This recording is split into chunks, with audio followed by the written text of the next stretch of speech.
सनातन धर्म के आदि पंचदेवों में भगवान सूर्य नारायण भी आते हैं। हिंदू धर्म में सूर्य ही एक ऐसे देवता हैं जो प्रत्यक्ष रूप से आंखों के सामने हैं। हम सूर्य भगवान की आराधना उनको देखकर कर सकते हैं। आज हम आपको बता रहे हैं उड़ीसा में स्थित कोणार्क के सूर्य मंदिर के बारे में। ये मंदिर भगवान सूर्य को समर्पित है, जो भारत की प्राचीन धरोहरों में से एक है। इसी मंदिर की भव्यता के कारण ये देश के सबसे बड़े 10 मंदिरों में गिना जाता है। कोणार्क का सूर्य मंदिर ओडिशा राज्य के पुरी शहर से लगभग 23 मील दूर नीले जल से लबरेज चंद्रभागा नदी के तट पर स्थित है। इस मंदिर की रचना इस प्रकार की गई है जैसे एक रथ में 12 विशाल पहिए लगाए गए हों और इस रथ को 7 ताकतवर बड़े घोड़े खींच रहे हों और इस रथ पर सूर्य देव को विराजमान दिखाया गया है। यहाँ मंदिर से आप सीधे सूर्य भगवान के दर्शन कर सकते हैं। मंदिर के शिखर से उगते और ढलते सूर्य को पूर्ण रूप से देखा जा सकता है। जब सूर्य निकलता है तो मंदिर से ये नज़ारा बेहद ही खूबसूरत दिखता है। ऐसा लगता है जैसे सूरज से निकली लालिमा ने पूरे मंदिर में लाल नारंगी रंग बिखेर दिए हों।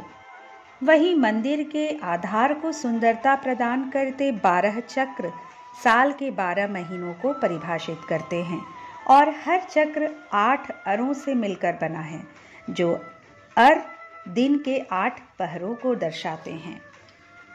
इस मंदिर का एक रहस्य भी है, जिसके बारे में कई इतिहासकारों ने जानकारी इकट्ठा की है। कहा जाता है कि श्री कृष्ण के पुत्र सांब को श्राप से कोढ़ रोग हो गया था। उन्हें ऋषि कटक ने इस श्राप से बचने के लिए सूरज भगवान की पूजा करने की सलाह दी। सांब ने मित्रवन में चंद्रभागा नदी के सागर संगम पर कोणार्क में 12 वर्ष तपस्या की और सूर्यदेव को प्रसन्न किया। सूर्यदेव जो सभी रोगों के नाशक थे, उन्होंने इनके रोग का भी अंत कर दिया, जिसके बाद सांब ने सूर्य भगवान का एक मंदिर निर्माण करने का निश्चय किया।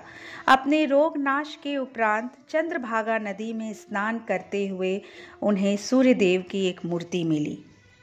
यह मूर्ति सूर्यदेव के शरीर के ही भाग से देव शिल्पी श्री विश्वकर्मा ने बनाई थी।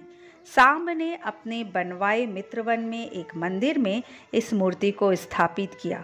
तब से यह स्थान पवित्र माना जाने लगा।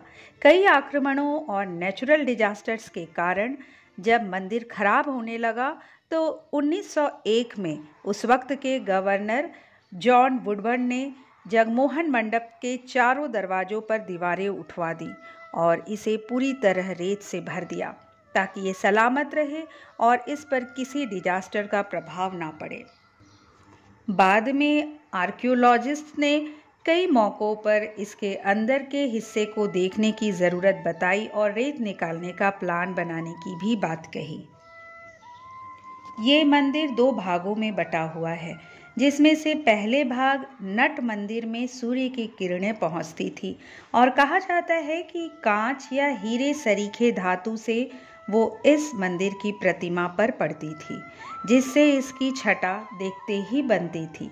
वहीं मंदिर में एक कलाकृति में इंसान हाथी और शेर से दबा है, जो कि पैसे और घमंड का द्योतक है और ज्ञानवर्धक भी है। कोणार्क की एक मिथक ये है कि यहाँ आज भी नर्तकियों की आत्माएं आती हैं।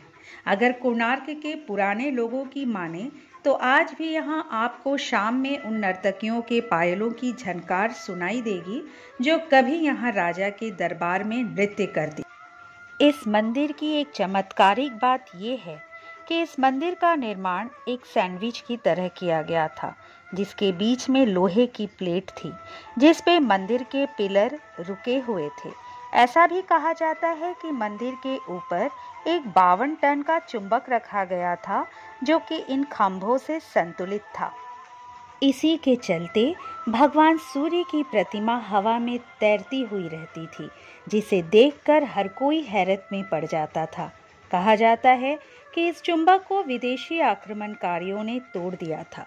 ऐसा कहा जाता है कि मंदिर के ऊपर रखे चुंबक के चलते समुद्र से गुजरने वाले नाव जो कि लोहे के बने होते थे, इस चुंबकीय क्षेत्र के चलते क्षतिग्रस्त हो जाते थे। इसलिए उस समय के नाविकों ने उस चुंबक को हटा दिया, जिसके बाद ही अंग्रेज यहाँ आ सके।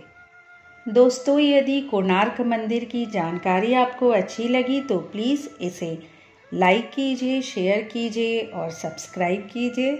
नमस्कार।